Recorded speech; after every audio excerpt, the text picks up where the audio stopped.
Prevención de cáncer de cuello uterino. Este tema ya con algunos lo hemos visto en la parte práctica. Hay que recordar, voy a dibujar, no soy bueno.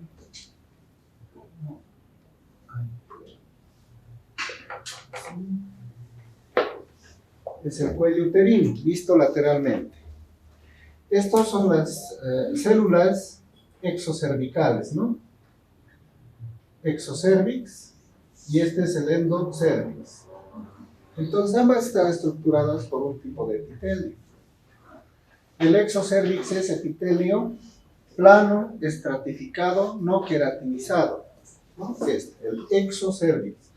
Porque el tema es en torno a esto, todo da vueltas sobre esto. Y el endocervix estructurado por células,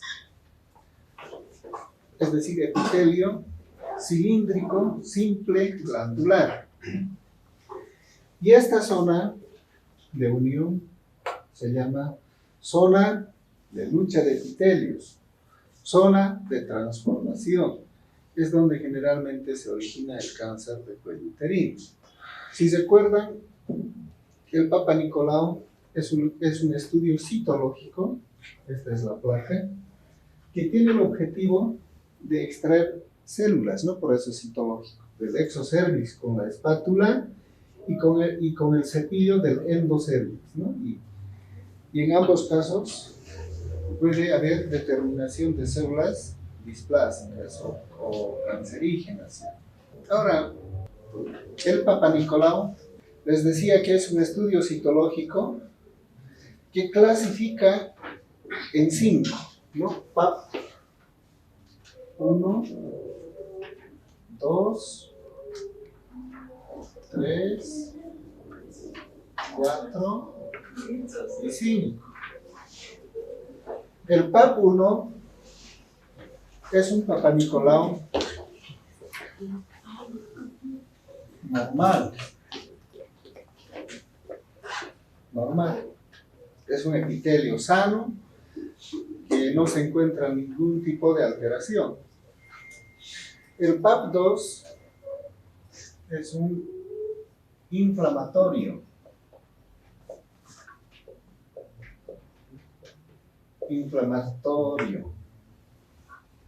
Está inflamado el epitelio. Generalmente es infeccioso. Cándidas, tricomonas, gonococos, cualquiera de esas por cualquiera de esas etiologías puede estar inflamado el cuello uterino. Pero eso no nos preocupa. Con tratamientos resolvemos, ¿no? El PAP 3, ¿qué es? Es la displasia.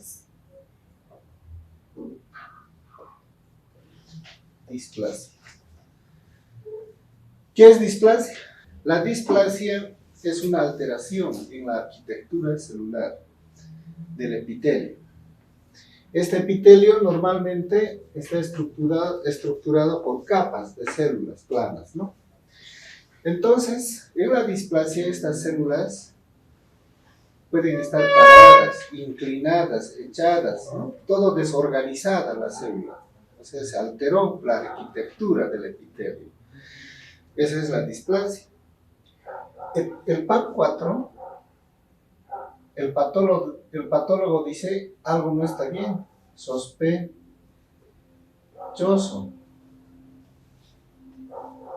¿no? Ve algunas características de la célula y dice no es normal, no está inflamado, tampoco es displasia, hay algo más, está sospechoso. Y el PAP 5 es un SEA in situ o altamente sospechoso. Esa es toda la clasificación del Papa Nicolau. Así era antes. Pero yo creo que el punto más álgido es la displasia. Estas son lesiones precursoras. Entonces puede haber displasia leve, moderada y severa. Pero ¿en base a qué? Entonces, este epitelio, si nosotros sacamos un retacito de este epitelio y ponemos así, aquí va a estar la membrana basal. Lo dividimos en tres tercios. Si la displasia afectó este tercio superficial, la displasia es leve. Si afectó 2/3, la displasia es moderada. Y si afectó las 3 capas, la displasia es severa. Salió otra nomenclatura, los NIC, si se acuerdan, los NIC 1, NIC 2, NIC 3. Pero es lo mismo. El significado histológico es lo mismo. Afectó el tercio superficial, medio o los 3 tercios, todo el espesor. Es el mismo. Entonces, hasta acá, la discusión era la causa. La causa era porque tenía muchos partos, muchas parejas, fumaba cigarrillo, etcétera, etcétera. Pero desconocían la etiología principal, que era el HPV. Entonces, de acuerdo a eso sale otra clasificación, que es la clasificación de Bethesda.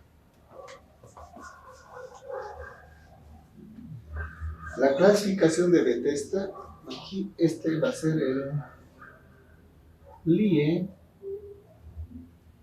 de bajo grado y el LIE de alto grado.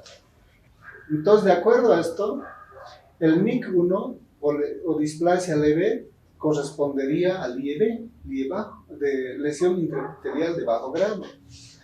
Y el NIC2 y NIC3, LIE de alto grado.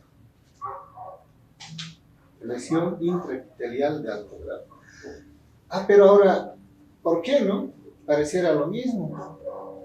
Sin embargo, aquí incorporan al agente etiológico. En este caso, más estuviera involucrado los HPVs 6 y 11. Y en este, el 16 y el 18, porque progresó, ¿no es cierto? De un NIC1 pasó a NIC2. Porque generalmente los cepa 6 y 11 no son oncógenos y no suelen progresar. Teóricamente están autolimitados. En un tiempo de 1 a 2 años suelen desaparecer. Pero si avanzó, entonces significa que los HPVs oncógenos están involucrados. Ese es todo el Papa Nicolau, con la clasificación citológica. Hay un detalle más, ¿no? Aquí vamos a poner el ascus. Puede reportar el patólogo ascus. Ya hemos visto casos en que han dicho, ascus, tienes cáncer, ¿no? Y se han querido suicidar las mamás. Sin embargo, el ascus significa lesiones con determinación incierta. O sea, el patólogo no sabe determinar si está inflamado o es displasia.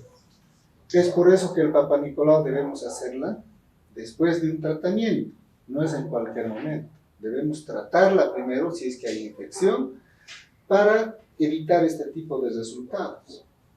Pero este ascus es del epitelio exocervical. El otro puede ser ascus de células glandulares, o sea, del endocérvix, lo mismo, con determinación incierta. Esa es. Entonces, estas son las lesiones precursoras o precancerosas del cuello uterino. Aquí no estamos hablando de cáncer todavía, ¿no? Bien, como definición. Bueno, esta es una introducción y hace referencia al cáncer de cuello uterino. Es la enfermedad causada por la formación de células malignas en los tejidos de parte inferior del aparato genital femenino que se conecta con la vagina. También se conoce como tumor de cervix. Esto, epidemiología. El cáncer de cuello continúa siendo uno de los tumores más frecuentes entre las mujeres. Ocupa el 4º lugar, luego del cáncer de mama, colorectal y pulmón, ¿no? Luego es de cuello uterino. Es la 4ª causa de muerte por cáncer en mujeres y la segunda causa de muerte por cánceres ginecológicos. En el último censo del 2018 se estimó una incidencia de 13 casos por cada 100.000 habitantes al año. Aquí en Bolivia debe ser más, con una tasa de mortalidad cercana a 7 por cada 100.000 habitantes al año. Entre el 85 y 95% de los cánceres son diagnosticados en países subdesarrollados. Es alta, ¿no? En países subdesarrollados. ¿Por qué será? Justamente por un deficiente sistema de salud. Relacionados estos con bajo nivel socioeconómico y la falta de políticas de salud que implementen guías y consensos para su detección temprana. 2/3 de los mismos se diagnostican en estadios avanzados. Esto es en la Argentina. Bueno, vamos a pasar. La causa principal, creo, ¿no? Es una infección. Es la infección por el HPV, que dicen HPV, VPH, ¿no? El papiloma virus humano. Algunos de estos pueden transformar a las células normales en cancerosas, por lo que se llaman virus oncogénicos. En el examen vamos a poner el cáncer de cuello uterino es causada por virus, hongos, bacterias, helmintos, platelmintos, dinosaurios. Van a poner dinosaurios. Algunos que no han venido, ¿no? Pero sabemos que es un virus. También existen factores de riesgo. El más importante es la infección por el virus del papiloma humano, ¿no? La presencia de esta infección en la población general varía del 5 a 25%. El tabaquismo, hábitos alimenticios no saludables, inicio temprano de relaciones sexuales antes de los 17. 17 es muy tarde, ¿no? Los 17. Número de compañeros sexuales y número de embarazos múltiples. Dentro, ya en salud pública, enfocamos esta patología y podemos ver o abordar ejerciendo la prevención primaria o prevención secundaria. Prevención primaria anticipándonos, ¿no?, a la enfermedad. Y prevención secundaria ya cuando alguien ya está con la enfermedad. En la prevención primaria, el uso de las vacunas, ¿no?, para evitar la infección persistente por el HPV. Las vacunas disponibles para la prevención de infección por HPV eran las bivalentes. En Brasil no sé, pero ahora también aquí en Bolivia hay las tetravalentes. O sea, las bivalentes eran para los dos principales, ¿no?, para el 16 y para el 18. Luego las tetravalentes han salido para el 16, 18, 11, 6 y 11. Y ahora hay las nonavalentes, ¿no?, que usan en Estados Unidos, tal vez también en otros países, no contra los otros serotipos que también están relacionados con el cáncer. En la Argentina dicen usan los cuadrivalentes y la nonavalente. Se diferencia en su composición, inmunogenicidad y eficacia de protección. El HPV 16 y 18, ¿no?, y están relacionadas con los NIC2 o NIC3, ¿no?, severos.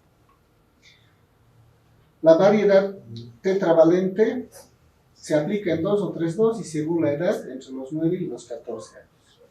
Entonces eso va dentro de la prevención primaria.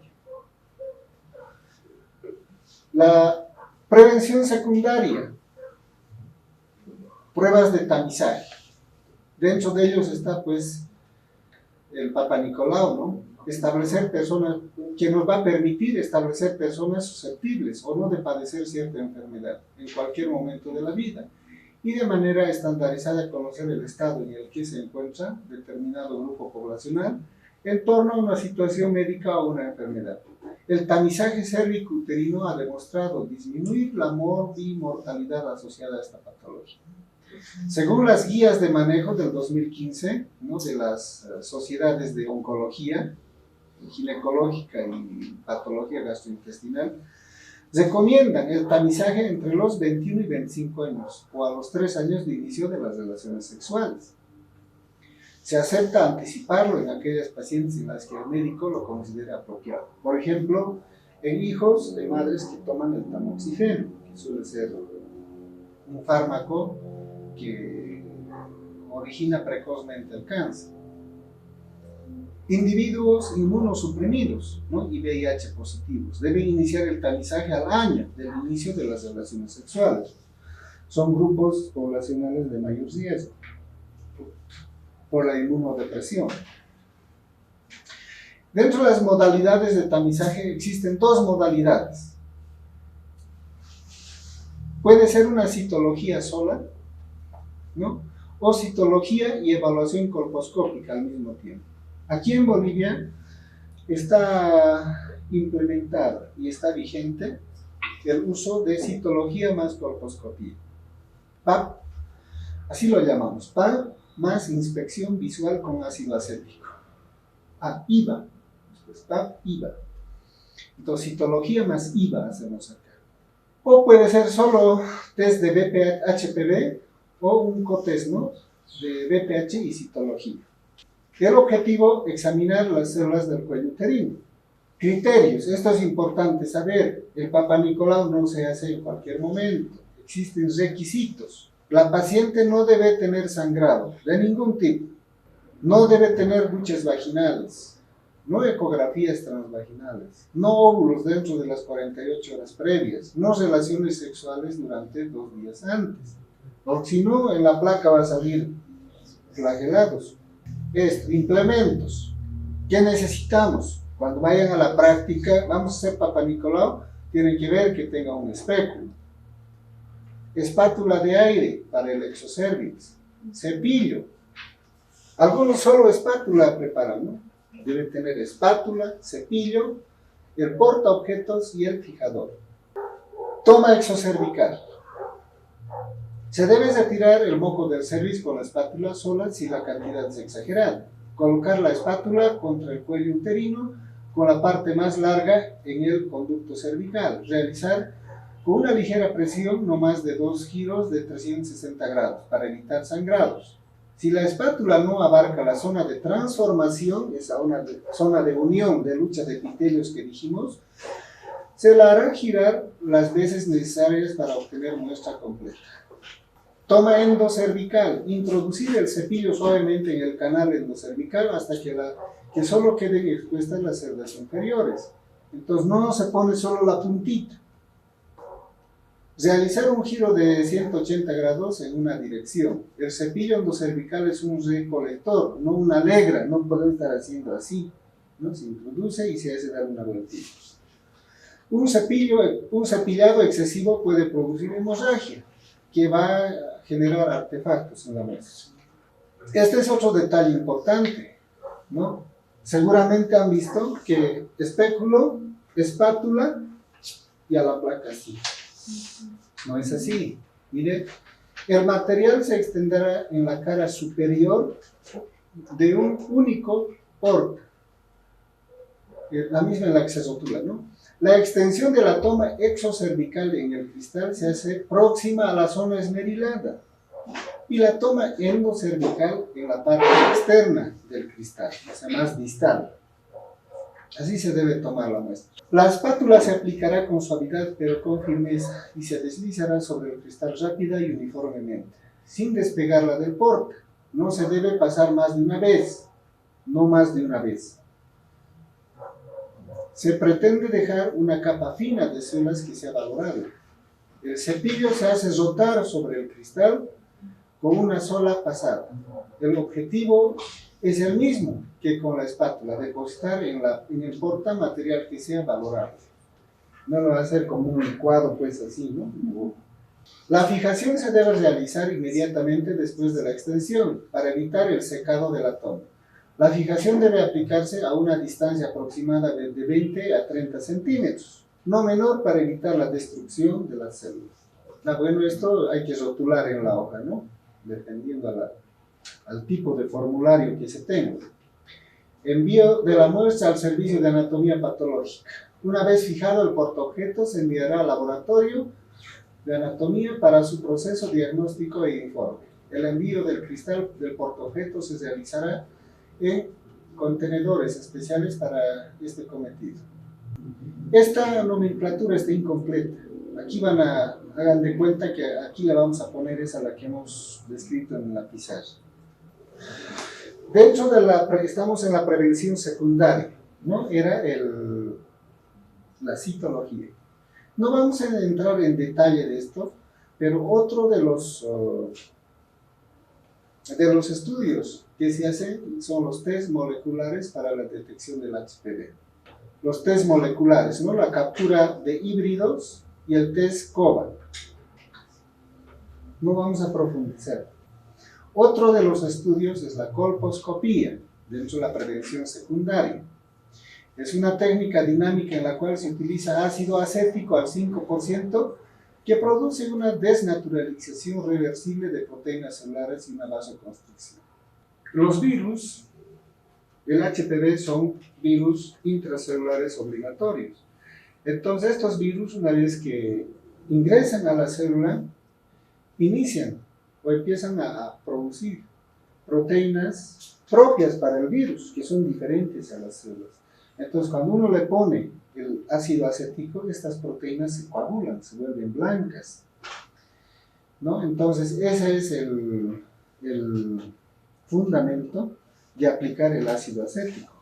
Entonces, se llaman zonas acetoblancas cuando se pintan de blanco. Permite seleccionar los sectores para biopsiar, decidir conductas, controlar la evolución de la enfermedad y recidivas. Esto sigue siendo la colposcopía. En este caso nos dicen, dependiendo si podemos observar adecuadamente esta zona de transformación o zonas de lucha de epitelios. De la colposcopía dice que es tipo 1 cuando es totalmente visible. Eso es ideal, adecuado para el estudio. Tipo 2, cuando es visible parcialmente o con ayuda de un hisopo. Y tipo 3, cuando no es posible su visualización total, ¿no? O sea, el estudio no va a ser adecuado. Otro estudio en la prevención secundaria es la biopsia. Se realiza bajo control colposcópico y es el gol estándar para obtener pieza, para diagnosticar, planificar tratamientos, detectar recidivas o metástasis, determinar tipo histológico y grado de diferenciación, ¿no? Entonces la biopsia es el gol estándar para el diagnóstico. Puede ser exocervical con pinzas acobocados o endocervical con raspado con cureta adecuada. O ampliada, también se acepta el cepillado selectivo con especuloscopio. ¿Cuándo debemos dejar de hacer Papa Nicolau, dejar de hacer los estudios? ¿No? En pacientes mayores de 65 años, cuando el tamizaje se realiza con prueba de HPV. Mayor a 70 años, cuando el tamizaje se realiza solamente con citología. Finalizar el tamizaje en caso de pacientes histerectomizadas por patología benigna, o sea, mioma, por ejemplo, pólipo, hemorragias, ¿no? Y sin antecedentes de lesiones intraepiteliales. Esto implica para pacientes sin inmunocompromiso, en ausencia de diagnóstico de lesiones intraepiteliales de alto grado, glandulares en los últimos 25 años, y que hayan presentado tamizajes negativos en los últimos 10 años, ¿no? O 2 pruebas de HPV negativos o 3 citologías negativas. Esto es importante, ¿no? Cuando debemos dejar de hacer los estudios. El tamizaje de HPV a partir de los 30 años, cada 5 años, ¿no? Y mayores de 65 años, ya discontinuar. La citología sola, o sea, el Papa Nicolau, después de 2 negativas anuales cada 3 años, ¿no? Después de igual o mayor a 30 años, cada 3 años, ¿no? Y mayor a 70 años, discontinuar. Aquí la vacuna del HPV, entre los 11 y los 15 años, 2 dosis, ¿no? al contacto y a los 6 meses. Pero también podemos aplicar en pacientes entre 15 y 18 años, 19, 26 años, sin patología previa, ¿no? Se le ha hecho su Papá Nicolau, se le ha hecho su determinación de HPV y no hay 3 dosis, ¿no? Al contacto, a los 2 meses y a los 6 meses. También en pacientes con patología previa tratada o VIH positiva con trasplantes.